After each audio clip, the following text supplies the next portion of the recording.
handle the truth. Welcome to Todd's Truth. I thought I would talk about two of my favorite subjects, comic books and me. I have been around comic books for a long time. I first discovered them really when I was 12, 10 to 12. And when we moved to a new town in Northern California where I used to live and was raised, and discovered a comic book store. The comic book store then was called Game Warden. And the gentleman that ran it and owned it was a really nice guy. When I was 13, I started working at the comic book store for comic books, which I thought was a great job. You know, I get to go down there and do some work, and he gives me free comic books. What could be better? And I started working more and more for him and his chain of stores. He had 3 or 4 stores in Northern California. And one of those stores he had was in Sacramento. A subscriber at that store in Sacramento just happened to be Ron Lim. And I got to meet him and got to hang out with him a few times when he was at conventions in WonderCon in Oakland. I went to every WonderCon since it started to the very last year that it was in Oakland before it was sold and they moved it to San Francisco. And I got to meet a lot of artists through him and through the conventions and through, by that time I was managing by my early 20s, I was managing 2 of his 4 stores, and got to meet a lot of people and a lot of artists. And if you're as old as I am, you will know what this is. And I've kept it all these years. And they used to be one of the main distributors that our chain used to use. They only lasted a few more years, and then they were bought out by Diamond Distributors. And that same year as 1993, this came out. And as you can see, right there is Dan Fraga's autograph. This was the book they put out to introduce everybody to Image. And they did a tour around the country to different conventions, I believe, and sold that autographs and did a meet and greet with people. And before that, I got to meet some of the artists who formed Image through knowing Ron Lim and meeting some of them at the conventions because, I managed 2 stores and, was always trying to do things with artists to get them to come and do store signings and those kind of things. And I've always loved comic books. Comic books has always been a medium I've always loved. It's been an easy medium for me to do and pick up and read because I have ADD. So books, not exactly the best things for me. Comic books, medium of images and stories were best things I could have ever found. And I've always been a DC fan, but I've never been a person who didn't know what to look for when doing an investment in comics. So I'll show you a few of my prize comics, I call them, that I still have. Amazing Spider-Man, first appearance of Punisher. This has really gone up in value lately. Hulk 180, first appearance of Wendigo and first appearance of Wolverine. Iron Fist 14, first appearance of Sabretooth. And here's a couple of my favorites that I've hung on to. Batman, number 169. This comic book was printed in 1964, so that makes it 56 years old. And this is my special one of my favorites, just because of how old it is. Sensational Comics, number 24. This was printed in 1943, which makes this comic book, sorry, try to get the light out of that, makes this comic book 77 years old. Some funny things about this comic, which I'll show you right now, is the main antagonist in this comic because it was printed in 1943. So that would have put us around the time of World War II. The main antagonists, as you can see here,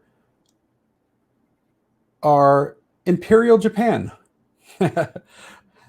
But if you look down a little further in this little antagonist thing right here, General Shoot You.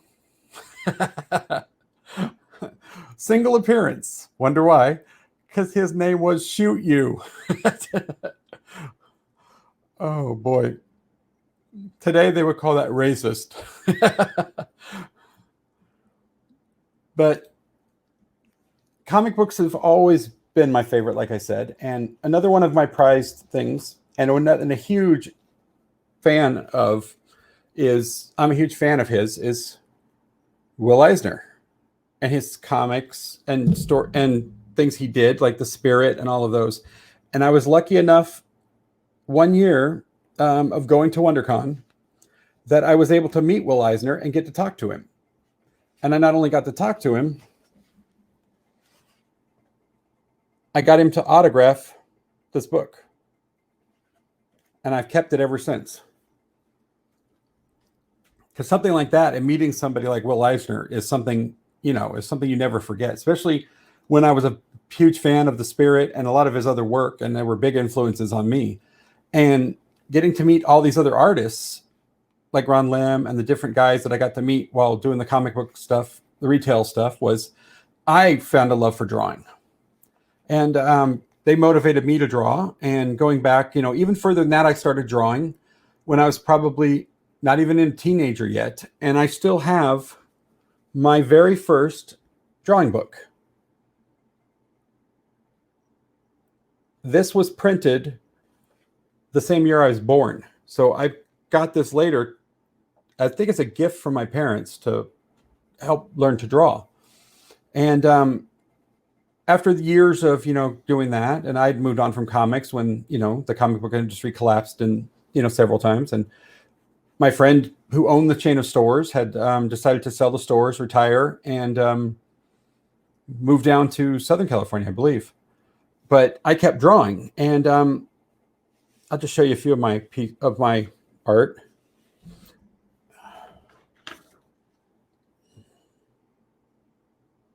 There's the Headless Horseman.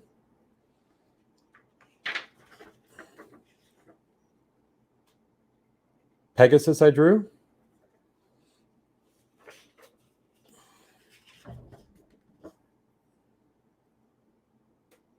My Cyclops. A Hydra. Well, version of a Hydra. And I love drawing, and I always wanted to become, would want to become a comic book artist.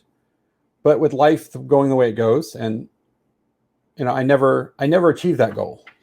I went on to become a computer tech and got my certifications and all of that, and worked for Microsoft. I worked for EA. I worked for Blizzard. Here's another one. And never achieved that. But I always kept my love of drawing. And until about 7 years ago, I was in an accident and really badly damaged my right shoulder, which I'm right-handed. And to the point that I couldn't draw anymore or write, really. And after 7 years of going through a lot, more physical therapy that I can count, shoulder injections, surgeries, I finally got my shoulder back. And now that I found, these great things on Indiegogo and the Comicsgate people, and I look at these artists and their enthusiasm for their work and their projects has reinvigorated me wanting to draw. And so for the first time in 7 years, I drew a picture for the first time. And it's because of that, finding these people and the invigoration of drawing. So I drew a centaur. Just something fantasy that I like to draw, as you saw some of my fantasy work. And now I'm hoping to, through this medium and the independent comic circuit, I'm looking to do my own comic book as well. Over the years, I've designed dozens of my own characters. And I'm not going to show any of those right now because I'm in the midst of getting them copywritten and protected. And I'm a writer as well. I've written several scripts. One of them had recently been picked up by an optioned by Sci-Fi Channel. But with all the stuff going on in Hollywood with, no white men, no white straight males, I took the project back because I knew that they weren't going to do anything about it or with it. And they basically admitted that to me. So I took the project back and I'm sitting on it. And I'm thinking that might come out to be a comic book as well. But I have other options of comic book characters I'd like to make first. But like I said, I've always loved comic books, and finding YouTube and CG and seeing everything that's out there in the new way of Indiegogo and independently making your comics. It's revitalized me and brought back, my love of comics and drawing to the point that now I think I want to try to make a comic book soon. And, I'm just so invigorated and excited by this stuff. And it's been great for me and great for, bringing back that love. If you enjoyed the video, smash that like button, subscribe to the channel. What the hell, go crazy. Leave a comment and follow me on social media. The links will be in the description box below. I will see you in the next video.